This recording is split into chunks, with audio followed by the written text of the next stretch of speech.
같이 기도하심으로 밴쿠버 예수산길교회 예배를 시작하겠습니다.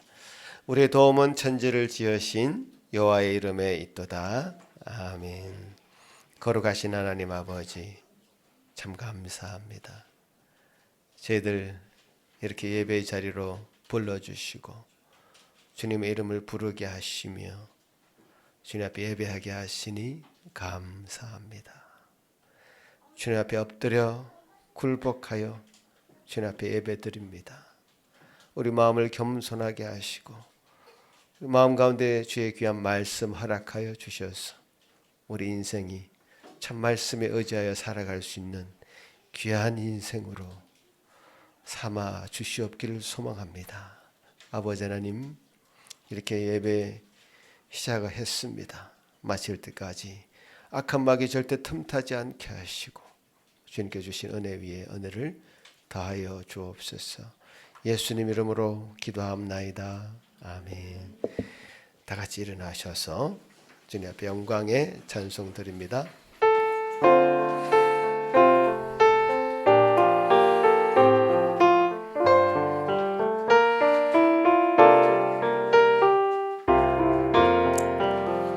새 노래로 여호와께 노래할지어다. 온 땅이여 여호와께 노래할지어다.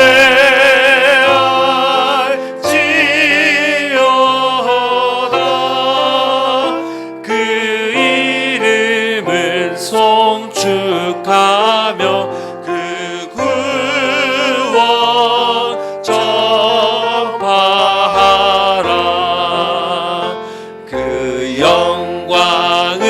백성 중에 선포할지어다. 그 행적을 만민 중에 선포할지어다.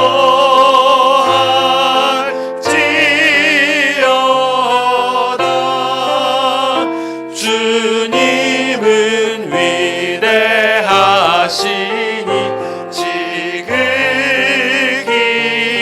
찬양하라. 만국의 모든 신들은 우상들이지만 여호와께서 하늘을 지으셨으리라.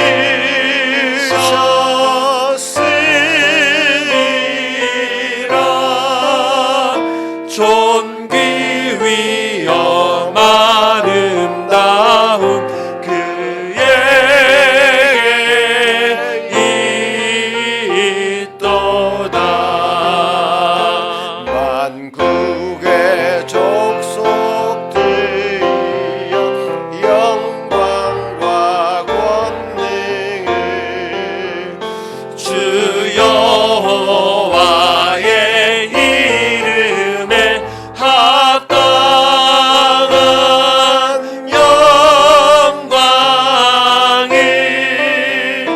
그의 궁전에 들어가 주님께 돌릴지라.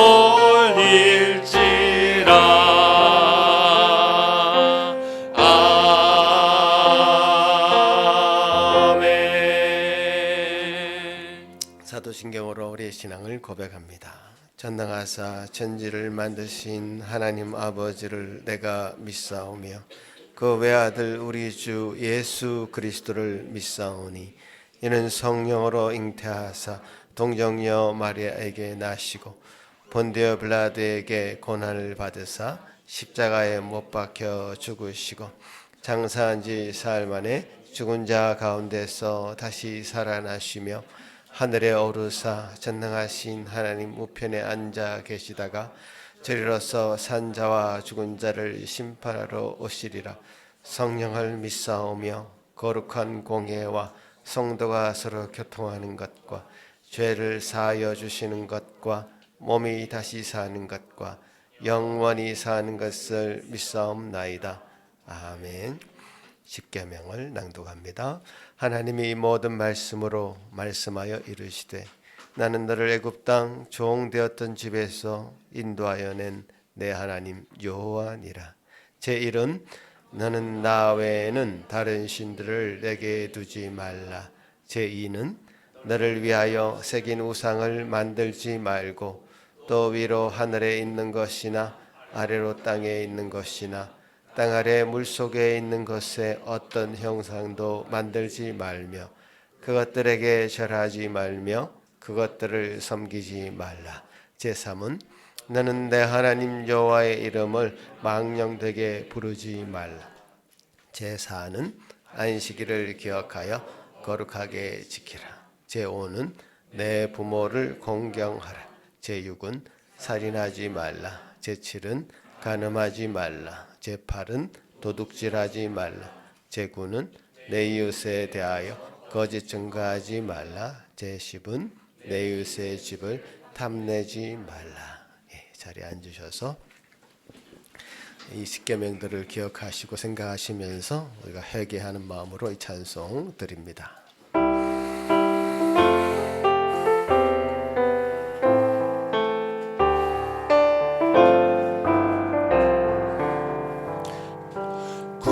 구원으로 인도하는 그 문은 참 좁으며 생명으로 인도하는 그 길은 참 험하니 우리 몸에 지워있는 그 더러운 죄짐을 하나 없이 벗어놓고 힘써서 들어갑시다. 구원으로 인도하는 그 좁은 문 들어가 영생으로 인도하는 그 생명길 갑시다. 이 세상에 많은 사람 큰 문으로 들어가 넓은 길로 갈지라도 멸망으로 끝나니 세상 헛된 부귀영화 모두 내어버리고 주의 말씀 순종하여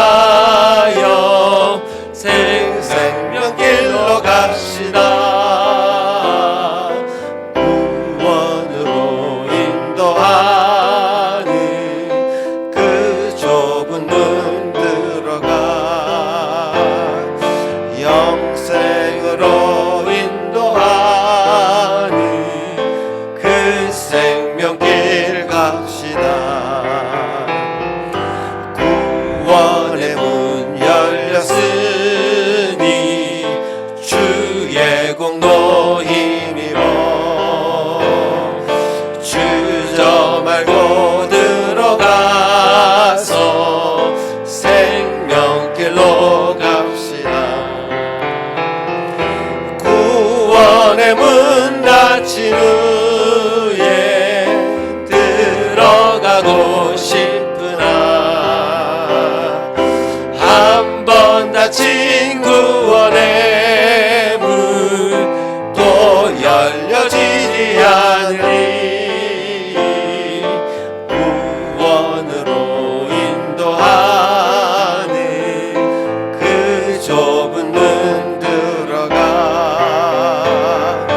영생으로 인도하는 그 생명길 갑시다. 같이 한번 주님 앞에 회개하는 기도, 참회 기도 드립니다. 주님께서는 마음이 상한 자를 가까이 하십니다. 중심으로 통행하는 자를 구원하십니다. 생명길을 열어주셨사오니 우리 심령 그 앞에 참여하며 주님께서 주신 그 길을 함께 나아갈 수 있기를 간절히 간구합시다. 하나님 아버지 감사합니다. 주님께서 우리에게 열어주신 이 생명길, 주여 주여 우리가 마땅히 가고 싶어도 갈 수 없는 길이요, 주께서 우리를 인도하시는 우리 선한 목자 되신 주님께서 우리를 인도하시는 그 길을 부여잡고 갈 수 있도록 도와주시옵소서. 아버지, 우리 심령이 다시 한번 주님 우리 경험에 의지하고 우리 생각에 의지하고 우리 실력에 의지했던 모든 것 내려놓고 참으로 말씀에 의지하여 주님의 온전히 따를 수 있는 은혜를 더하여 주시옵기를 소망합니다. 우리 뜻대로 자영자재했던 모든 것들 회개하오니 주여 주여 겸손하게 엎드려 주님의 뜻을 구할 수 있는 제 심령들 되게 하여 주시옵소서. 참으로 하나님을 온전히 경외하지 못하는 심령들 있다면 이 시간 주님 앞에 엎드립니다. 여호와는 마음이 상한 자를 가까이 하시고 중심으로 통회하는 자를 구원하시는도다. 아멘. 하늘에 계신 우리 아버지여, 이름이 거룩히 여김을 받으시오며 나라가 임하옵시며 뜻이 하늘에서 이룬 것 같이 땅에서도 이루어지이다. 오늘 우리에게 일용할 양식을 주시옵고 우리가 우리에게 죄 지은 자를 사하여 준 것 같이 우리 죄를 사하여 주시옵고 우리를 시험에 들게 하지 마시옵고 다만 악에서 구하시옵소서. 나라와 권세와 영광이 아버지께 영원히 있사옵나이다. 아멘. 주님 앞에 감사드리는 찬송드립니다.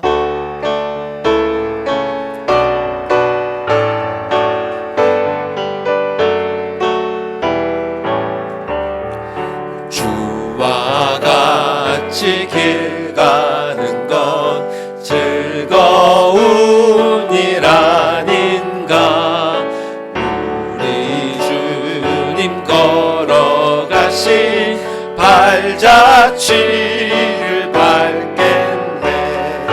한 걸음 한 걸음 주 예수와 함께 날마다 우리 걸어가리. 어린아이 같은 우리 미련하고 약하나 주의 손에 이끌리어 생명길로 가겠네. 한 걸음 한 걸음 주 예수와 함께 날마다 우리 걸어가리. 꽃이 피는 들판이나 험한 골짜기라도 주가 인도하는 대로 주와 같이 가겠네. 한 걸음 한 걸음 주 예수와 함께 날마다 우리 걸어가리. 옛 선지자의 녹같이 우리들도 천국에 들려 올라갈 때까지 주와 같이 걷겠네. 한 걸음 한 걸음 주 예수와 함께 날마다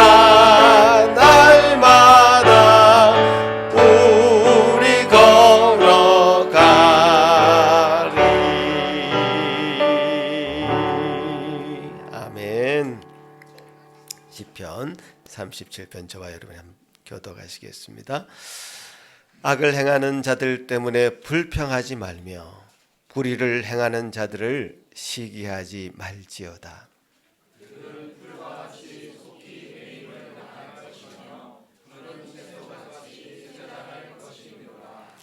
여호와를 의뢰하고 선을 행하라. 땅에 머무는 동안 그의 성실을 먹을거리로 삼을지어다.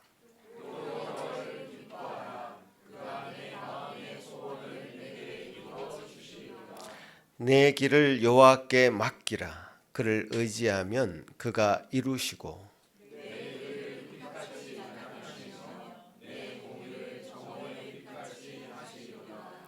여호와 앞에 잠잠하고 참고 기다리라.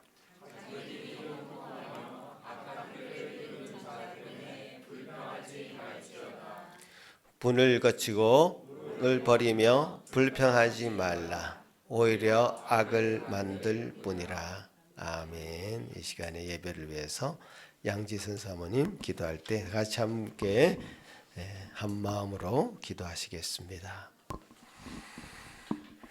하나님이여 나를 살피사 내 마음을 아시며 나를 시험하사 내 뜻을 아옵소서.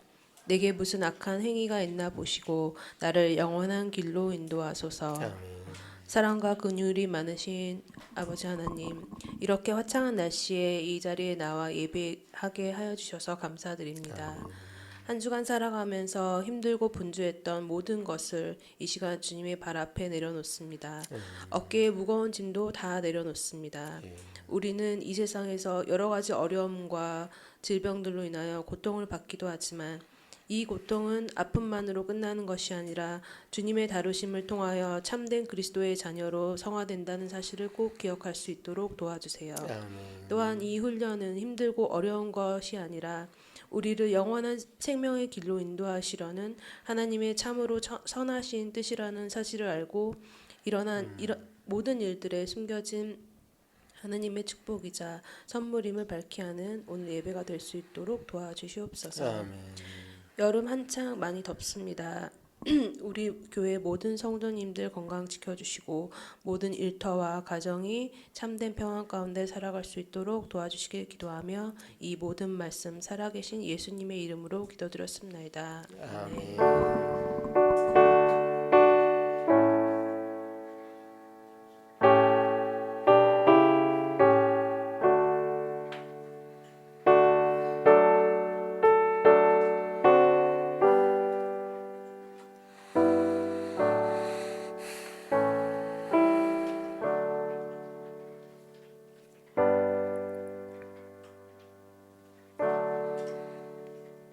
네, 오늘 우리에게 허락하실 하나님 말씀은 열왕기상 11장 9절부터 13절까지 말씀입니다. 제가 봉독해 올리겠습니다. 솔로몬이 마음을 돌려 이스라엘 하나님 여호와를 떠남으로 여호와께서 그에게 진노하시니라. 여호와께서 일찍이 2번이나 그에게 나타나시고 이 일에 대하여 명령하사 다른 신을 따르지 말라 하셨으나 그가 여호와의 명령을 지키지 않았으므로 여호와께서 솔로몬에게 말씀하시되 내게 이러한 일이 있었고 또 내가 내 언약과 내가 네게 명령한 법들을 지키지 아니하였으니 내가 반드시 이 나라를 내게서 빼앗아 내 신하에게 주리라. 그러나 내 하나님 다윗을 내 아버지 다윗을 위하여 내 세대에는 이 일을 행하지 아니하고 내 아들의 손에서 빼앗으려니와 오직 내가 이 나라를 다 빼앗지 아니하고 내 종 다윗과 내가 택한 예루살렘을 위하여 한 지파를 내 아들에게 주리라 하셨더라. 아멘. 오늘 우리가 읽고 있는 성경 그 본문 중에 한 본문을 강 목사님 이제 택하여 주셨는데 강 목사님 처음 이렇게 여러분과 이렇게 교제하는 시간 같습니다. 우리 성도들 말씀을 쫑긋 귀를 세워서 쫑긋하게 세워서 잘 들으시면 좋겠고, 강 목사님 담대하게 말씀 전하실 때 힘이 될 수 있도록 기도하는 마음으로 들으시면 좋겠습니다. 강 목사님 자리에 나오셔서 구부러진 마음에도 허락하시는 은혜라는 제목으로 말씀 전하시겠습니다.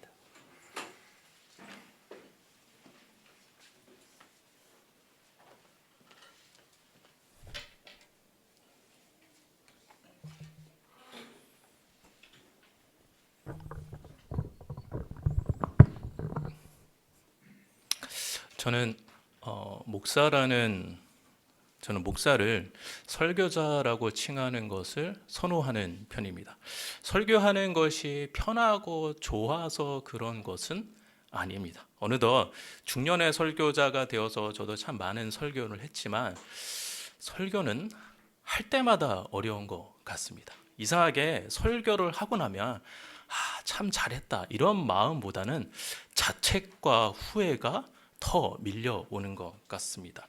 그러나 그럼에도 불구하고 제가 설교자라는 표현을 좋아하는 이유는 설교를 통하여서 귀한 하나님의 말씀으로 성도들과 교제할 수 있기 때문입니다. 그래서 저는 설교자라는 호칭을 기쁨으로 여깁니다. 오늘 부족한 입술을 통해서 하나님 말씀이 전하여지겠지만 이 말씀을 통하여서 우리의 이 거친 마음이 부드러워지고 우리의 마음이 그리스도를 깊이 생각하는 그런 은혜의 시간이 되기를 소망합니다.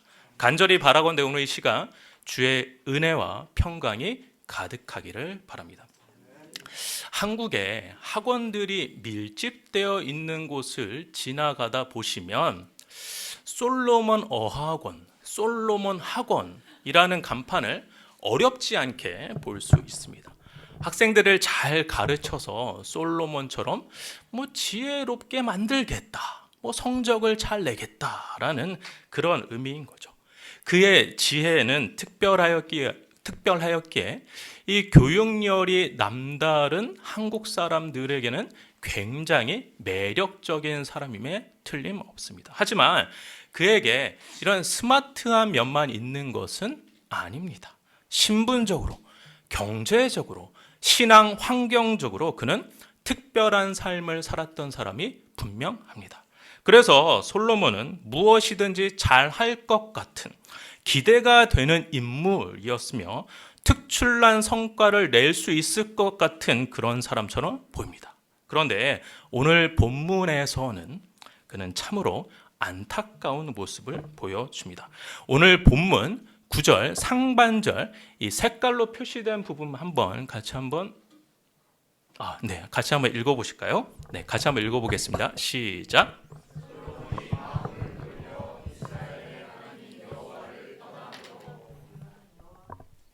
네, 솔로몬의 마음 상태에 대해서 표현하고 있습니다. 마음을 돌려. 이것을 조금 더 시각적으로 표현하고 번역해 보면 이렇게 이야기할 수 있습니다. 마음이 휘었다.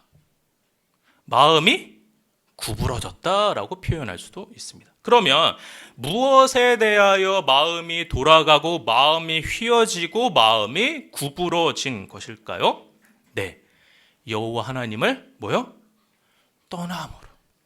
즉 하나님을 향한 문제의 마음이, 하나님을 향한 이 마음이 문제가 생긴 것입니다. 그런데 9절 하반절과 10절 상반절을 보니 하나님은 솔로몬에게 이미 주의를 주셨습니다. 9절 하반절과 10절 상반절 한번 색깔로 된 부분 한번 같이 한번 읽어보실까요? 시작.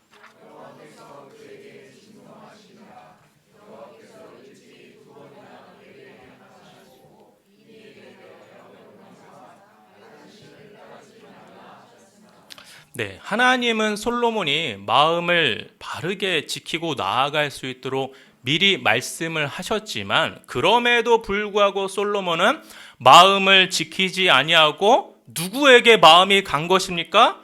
다른 신들에게 마음이 간 것이죠. 여러분, 우리는 이런 상태, 이런 신앙의 상태를 네 글자로 이렇게 진단할 수가 있습니다. 뭐죠? 바로 우상숭배입니다. 네. 즉 솔로몬은 지금 뭐가 된 거예요? 우상숭배자가 된 것입니다. 어쩌다가 솔로몬이 이렇게 된 것입니까? 오늘 본문은 아니지만 열왕기상 11장 2절을 같이 한번 읽어보실까요? 시작. 여호와께서 일찍이 이 여러 백성에 대하여 이스라엘 자손에게 말씀하시기를 너희는 그들과 서로 통혼하지 말며 그들도 너희와 서로 통혼하게 하지 말라. 그들이 반드시 너희의 마음을 돌려 그들의 신을 따르게 하리라 하셨으나 솔로몬이 그들을 사랑하였더라. 그는 이방 여인과 통혼으로 인해 이방 여인의 신들을 자연스럽게 받아들이게 된 것이죠. 그러면서 이런 행동을 하게 됩니다. 7절과 8절입니다. 이 부분도 같이 한번 읽어보실까요? 시작. 모압의 가증한 그모스를 위하여 예루살렘 앞 산에 산당을 지었고 또 암몬 자손의 가증한 몰록을 위하여 그와 같이 하였으며 그가 또 그의 이방 여인들을 위하여 다 그와 같이 한지라. 그들이 자기의 신들에게 분향하며 제사하였더라. 하나님께서 금한 것들을 하게 된 솔로몬은 분별력과 명철함이 사라지고 점점 더 하면 안 되는 일을, 하나님이 싫어하시는 일을 하면서 지금 솔로몬은 어떻게 돼가고 있는 거예요? 점점 더 추락하고 있는 상태인 것입니다. 여러분, 아니 어떻게 이럴 수가 있나요? 여러분 어떻게 이럴 수가 있죠? 밴쿠버 예수 산길 성도 여러분 종종 이런 뉴스나 소식을 들으셨을 수도 있을 것 같아요. 신실했던 믿음의 사람이, 하나님을 위해 헌신했던 사람이, 그런데 죄를 범하여 그 비위 사실이 드러나는 일들이 여러분 안타깝지만 우리 주위에 좀 있죠. 많은 이들에게 영향을 주었던 목회자들이, 하나님의 말씀을 불꽃처럼 전하던 자들이, 그들이 전했던 설교와는 다르게 다른 은밀한 사실이 드러날 때가 있습니다. 여러분, 이런 안타까운 소식을 여러분 알게 되셨을 때 여러분 마음이 어떠셨어요? 어떻게 이럴 수 있지? 이게 뭐지?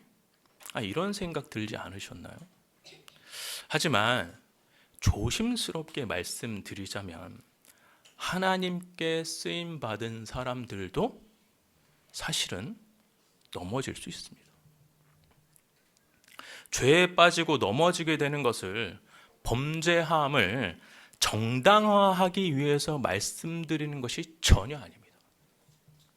제가 말씀드리고 싶은 것은 아무리 신앙이 좋아 보이고 모범적인 신앙인으로 보여도 전적으로 부패한 인간은 누구나 넘어질 가능성이 있습니다. 즉 솔로몬도, 저도, 여러분도 큰 죄에 빠질 수 있습니다.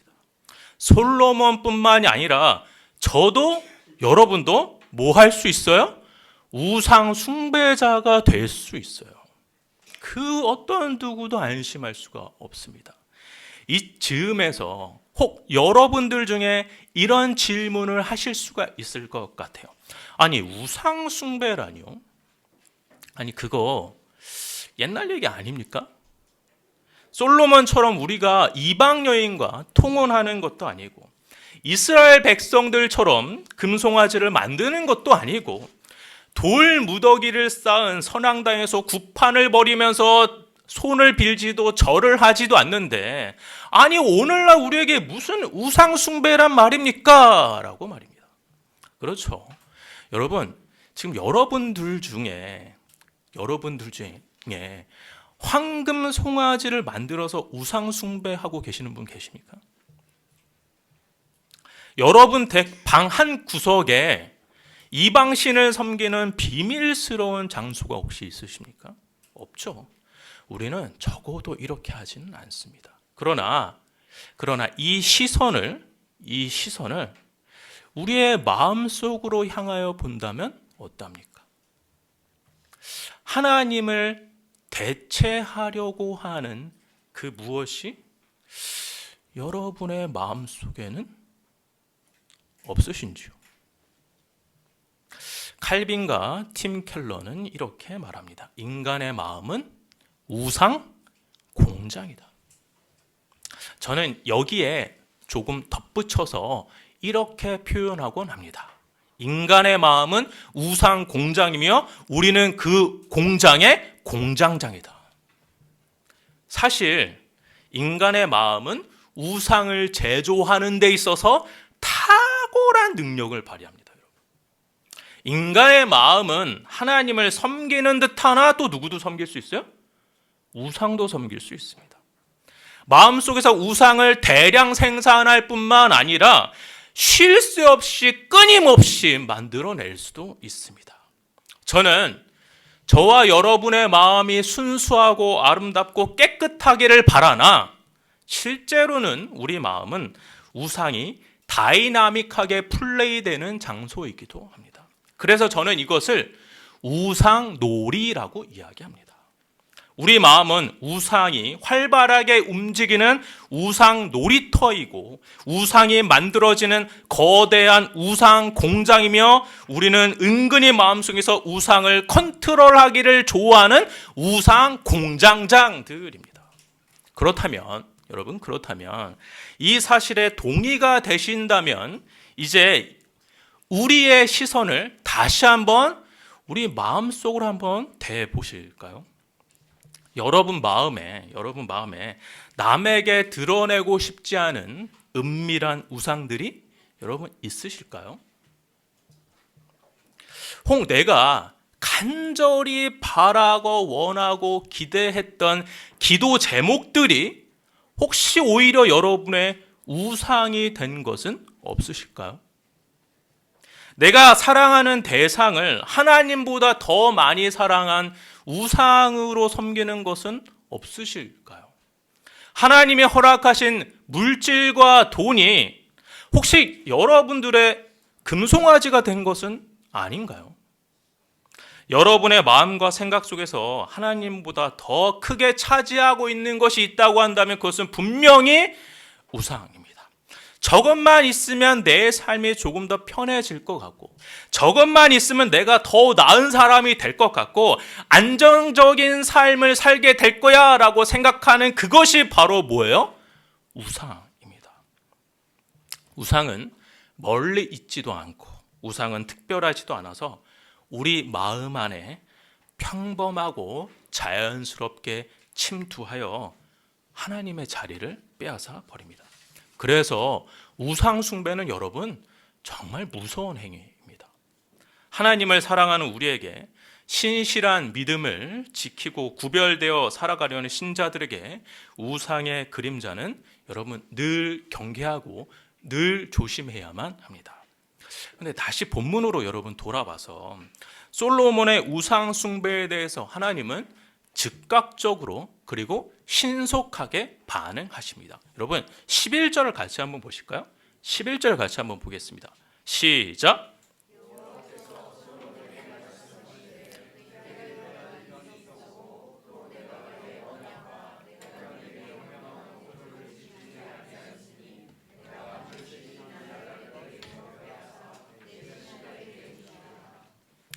11절 하반절을 보니 하나님은 나라를 나누어 그의 신하에게 나누어 주겠다라고 말씀하십니다.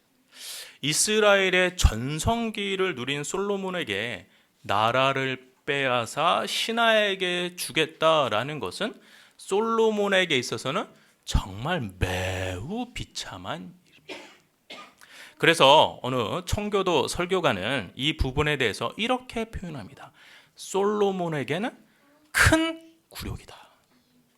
한때는 솔로몬의 탁월한 지혜 때문에 온 이스라엘이 두려워하였고 왕으로서 부귀영화를 누리며 하나님이 거하실 성전도 짓고 언약궤도 옮기는 비교할 수 없는 신앙적 업적을 이루었지만 우상 숭배로 인하여서 솔로몬은 화려했던 과거와는 달리 초라하고 작아진 형편이 된 것입니다. 그럼 이제 솔로몬은 끝인가요? 이제 서서히 끝나는 수순이 되어 가는 것일까요? 그런데 하나님께서는 솔로몬에게 이렇게 이야기를 하시네요. 12절과 13절입니다. 읽어보겠습니다. 시작. 그러나 내 아버지 다윗을 위하여 내 세대에는 이 일을 행하지 아니하고 내 아들의 손에서 뺏으려 하며 오직 내가 이 나라를 다 빼앗지 아니하고 내 종 다윗과 내가 택한 예루살렘을 위하여 한 지파를 내 아들에게 주리라. 하나님이 솔로몬에게 벌을 내리시는데 언제 징계하시겠다고 하십니까? 네. 내 세대에는 이 일을 행하지 아니하고 누구요? 내 아들의 손에서 뺏는다라고 말씀하십니다. 또한 어떻게 징계를 하신다고 하십니까? 다 빼앗지 아니하고 내 종 다윗과 내가 택한 예루살렘을 위하여 한 지파를 내 아들에게 주리라고 말씀하십니다. 하나님께서 솔로몬에게 11절에 반드시 이 나라를 내게서 빼앗아 내 신하에게 주리라고 강하게 말씀하셨는데, 그런데 지금은 아니고 또한 한 지파를 남기겠다라고 말씀하십니다. 아니, 벌을 내리시기는 하시는데 여러분 약간 고개가 갸우뚱해지지 않습니까? 하나님께서 벌을 내리시기는 하시는데 여러분, 그 안에 뭔가 있는 것 같아요. 제가 한국에서 신대원을 다닐 때 창세기를 가르치셨던 교수님께서 선악과 사건을 설명하시면서 이런 말씀을 하신 적이 있습니다.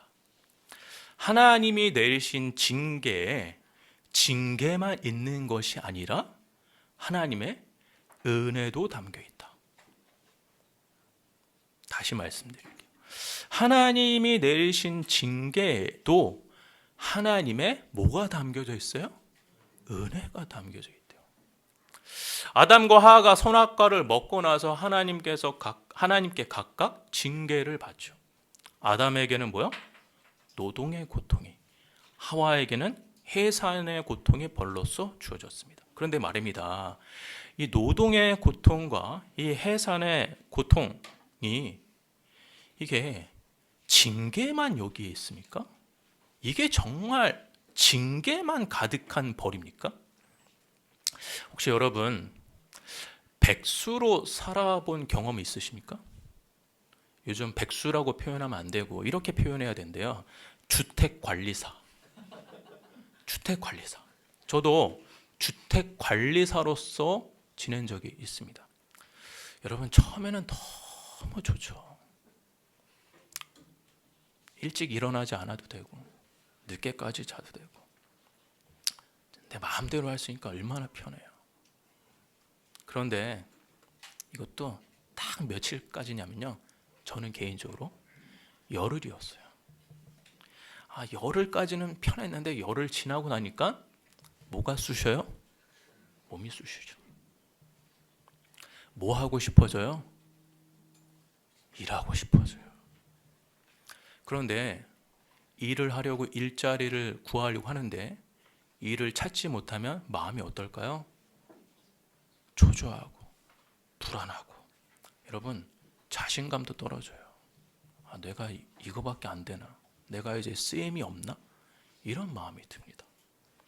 그런 시간을 겪다가 드디어 일을 하게 되면 일자리를 주신 것에 어떻게 반응하게 되나요?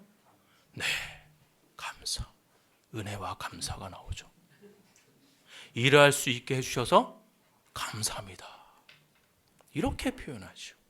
일은 고되지만 일할 수 있다라는 것은 뭐예요? 은혜입니다. 해산의 고통도 마찬가지입니다.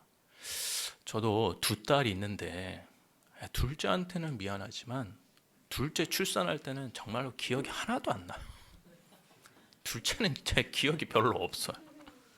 근데 첫째는 정말 생생하게 기억이 납니다. 새벽에 아내가 진통이 와서 병원에 갔어요.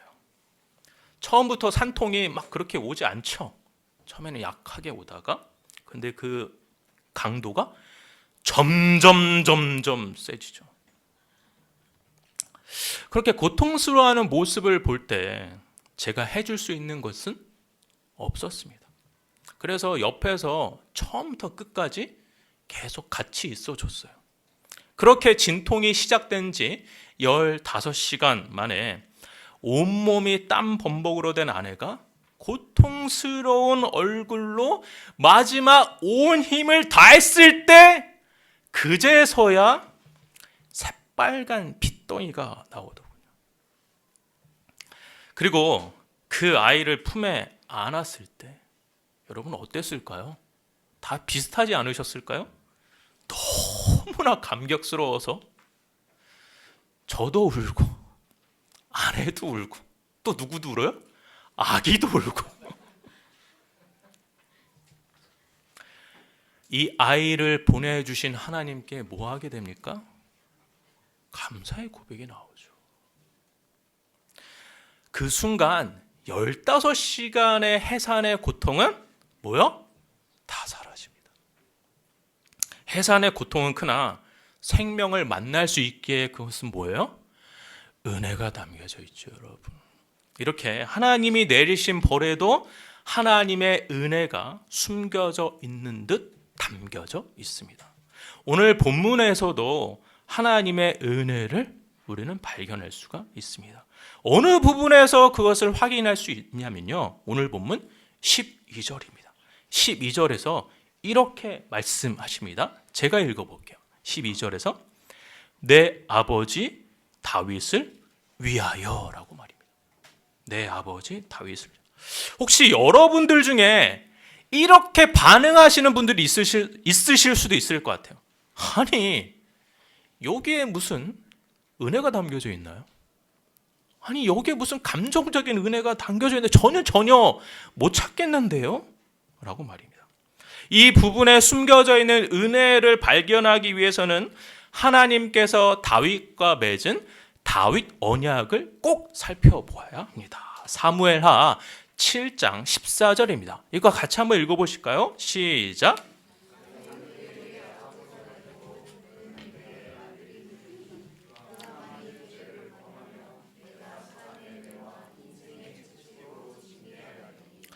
다윗의 언약은 굉장히 많고 굉장히 깊은데 저는 딱 한 가지 이 14절의 내용에만 초점 맞추어서 이야기하겠습니다. 이 내용은 양자로 삼는다는 공식적인 선언입니다. 그럼 누가 누구를 양자로 삼는다는 것입니까? 하나님께서 누굴요? 다윗과 다윗의 후손을 양자로 삼는다는 것입니다. 즉 이제 다윗의 아버지는 누구예요? 하나님이신 거죠. 하나님이 아버지가 된다라는 것의 신학적 의미를 표현하는 것도 매우 의미 있지만 저는 이것을 이렇게 몸으로 감정적으로 표현하고 싶어요. 하나님이 아버지가 나의 아버지가 된다라는 것은 정말로 엄청나고 놀라운 은혜인 것입니다. 여러분, 이거는 정말로 엄청난 은혜인 거예요. 이제 하나님은 아버지로서 그의 자녀들을 대하시는 겁니다. 여러분, 이 틀 안에서 본다면 하나님의 반응하심과 그분의 마음을 우리는 조금이나마 이해할 수 있습니다. 일상에서 여러분, 자녀가 잘못을 하게 되면 부모가 우리가 혼을 내죠. 따끔하게 질책도 하고 회초리도 요즘은 안 들죠. 혼을 냅니다. 너는 죄를 범한 죄인이니까 벌을 받아라 라는 마음으로 그렇게 하는 것이 아니죠. 부모니까, 엄마니까, 아빠니까 부모로서 자녀를 따뜻하게 사랑스럽게 대하는 것이죠. 여러분, 이런 관점으로 오늘 본문 12절과 13절을 보시면 이 본문은 우상 숭배를 범한 솔로몬에게 강력한 징계가 이루어지는 장면은 아닌 것 같습니다. 우상숭배를 범한 솔로몬에게 강력한 징계가 이루어지는 장면이 아닌 것 같아요. 이 말씀은 아버지가 잘못한 자녀에게 회초리를 드는 은혜의 말씀입니다. 우상숭배라는 끔찍한 죄악을 저지른 솔로몬이지만 자녀이기 때문에 즉각적으로 징계하지 않으신 거예요. 또한 나라를 다 빼앗지 아니하고 남겨두시기까지 합니다. 여러분, 솔로몬의 스펙이 높아서 솔로몬이 행한 신앙의 업적이 대단하였기 때문에 솔로몬이 이뻐서 혹은 솔로몬이 나중에 회개할 기미가 보여서 그런 것이 아닙니다, 여러분. 그 이유는 단 하나예요. 하나님이 아버지 되시기 때문입니다. 자녀에게만 베푸시는 하나님의 은혜로운 손길로 지금 솔로몬을 가르치시고 계시는 거예요. 그렇다면 성도 여러분, 이 사실이 저와 여러분에게 도대체 무슨 의미가 있나요? 이게 여러분 우리에게 무슨 의미가 있어요? 다윗 언약이 저와 여러분의 일상생활에 도대체 어떻게 적용되고 연결될 수 있나요? 여러분, 캐나다 와서 참 힘든 일 중에 하나가 아침마다 도시락 싸는 거예요.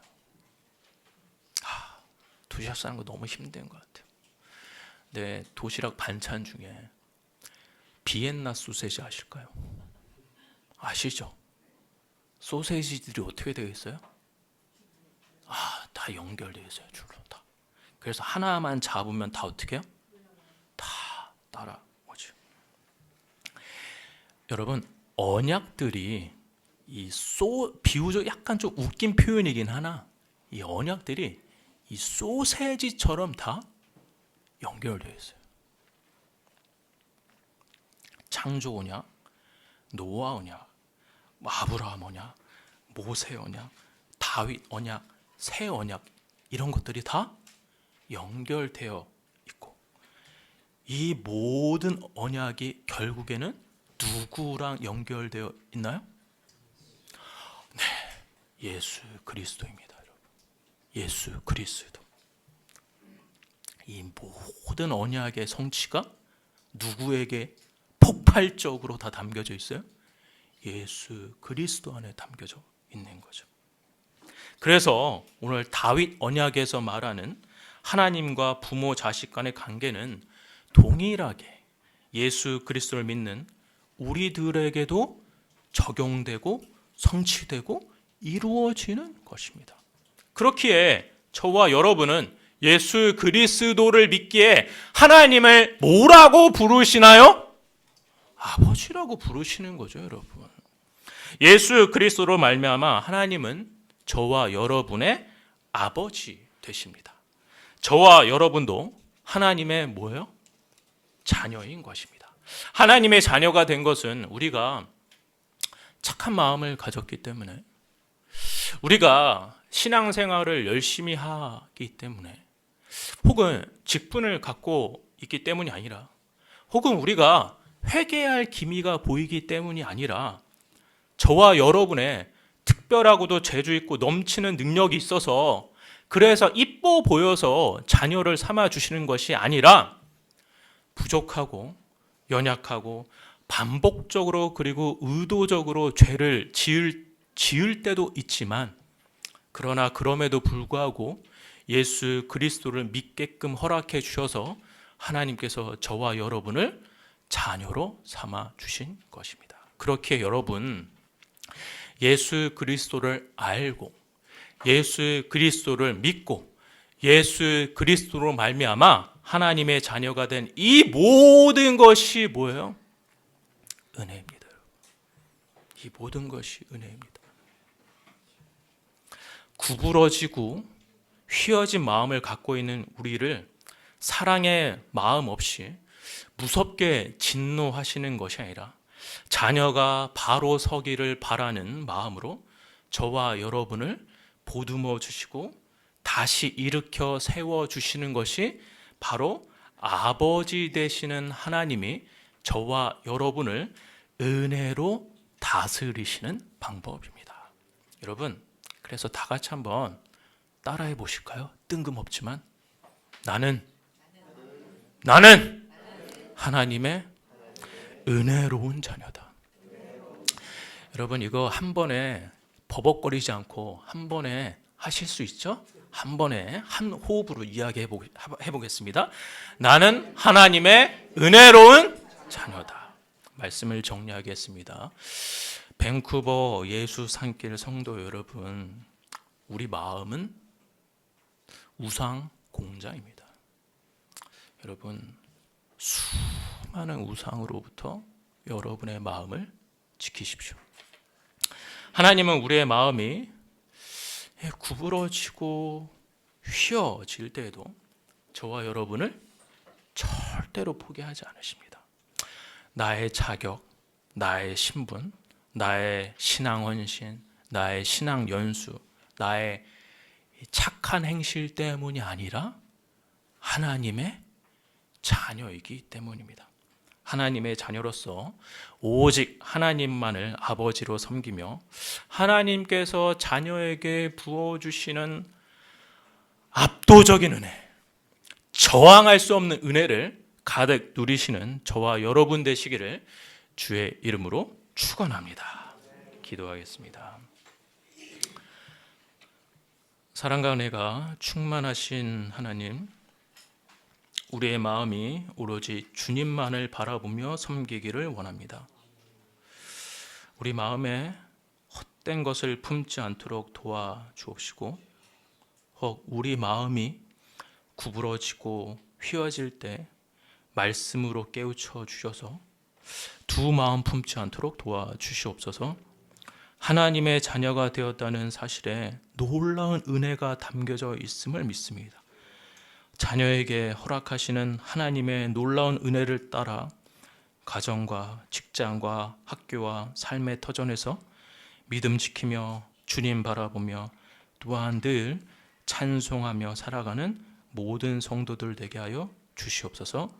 감사드렸고 예수님의 이름으로 기도합니다. 아멘.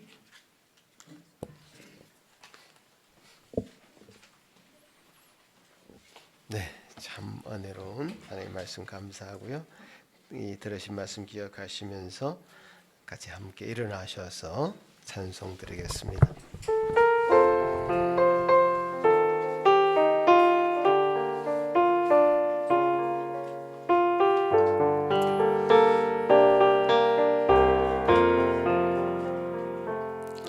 내 영혼의 극히 깊은 데서 밝은 가락이 울려나네.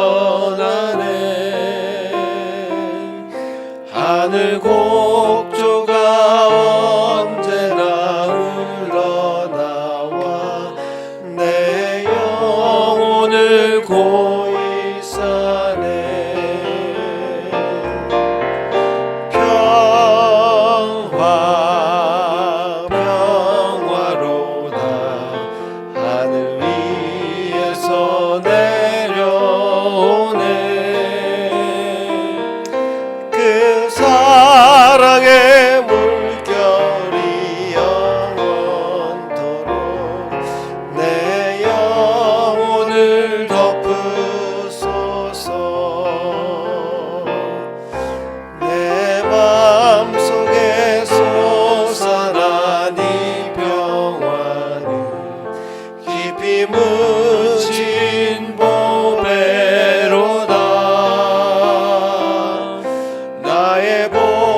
아버지 참 감사합니다. 하나님의 말씀이 우리 심령을 덮고 우리 심장을 꿰뚫으며 참 말씀이 우리 심령에 왕노릇할 수 있도록 이런 예배 가운데 저희들 참여하게 하시고 귀한 말씀 가운데 우리 죄성을 바라보게 하시고 우리 심령의 어두운 면을 보게 하시고 구부러진 마음을 발견케 하시니 감사합니다. 주여, 그럼에도 불구하고 우리 심령 위에 은혜를 베푸시고 하나님을 바라볼 수 있는 은혜의 말씀 붙잡게 하시니 감사합니다. 언약하여 주신 그 말씀 의지하여 죄 중에도 우리를, 징계 중에도 우리를 은혜로 감사하시는 하나님의 놀라운 평안을 경험합니다. 주여 도우셔서 우리 인생이 참으로 주님께서 베푸시는 이 은혜의 궤도 위에 잘 서 있게 하시고 주님 주시는 은혜가 끊이지 않는 우리 모든 산길 가족들 될 수 있도록 도와주시옵소서. 주신 은혜를 따라 주님 앞에 이렇게 우리 마음을 드리며 예물을 드립니다. 주여 받으시고 하나님 나라가 온전히 왕성하여지도록 이 예물 잘 사용되도록 도와주옵소서. 감사하고 예수님 이름으로 기도합나이다. 아멘. 자리에 앉으십시오. 오늘 강용진 목사님 말씀을 통해서 하나님의 크신 은혜를 다시 경험하게 되는 것을 참 감사합니다.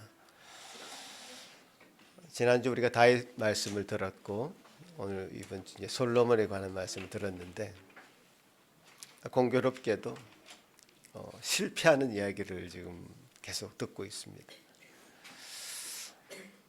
왜 굳이 성경은 이 이야기를 실패로 자꾸 마무리하실까? 그런 생각을 해보게 됩니다. 다윗도 실패하고 솔로몬도 실패하고 끝이 다 그렇게 실패로 끝나면 어떻게 하란 말이냐 이런 생각을 하게 됩니다. 그것은 성경이 위인전이 아니기 때문이죠. 실패하는 모든 모습들을 다 보여주시고 우리 인생이 어쩔 수 없는 그런 연약한 존재라는 것을 말씀을 통해서 늘 확인하는 것 같습니다. 여러분 삶도 저희 삶도 하나님을 의지하지 않고 말씀에 깊이 뿌리 내리지 않으면 이렇게 구부러질 수밖에 없다는 것을 말씀 통해서 다시 한번 확인합니다. 이번 한 주간 또 말씀에 여러분 삶 가운데 깊이 뿌리 내리고 그 말씀을 의지하는 여러분 경험과 여러분의 삶을 의지하지 않는 그런 한 주간 되기를 다시 한번 간구합니다. 같이 한번 기도합니다. 이제는 우리 주 예수 그리스도의 크신 은혜와 하나님 아버지의 극진하신 사랑하심과 성령 하나님의 위로하심과 교통하심이 이제 구부러진 마음을 살피시고 그 위에 은혜를 다하시사 그의 자녀들을 깊이 사랑하시는 그 하나님의 사랑을 깨닫고 주님 앞에 진정 겸손히 굴복하기를 원하는 여기 머리 숙인 모든 성도들 위해 그 가정 위에 지금부터 영원토록 함께 있을지어다. 아멘.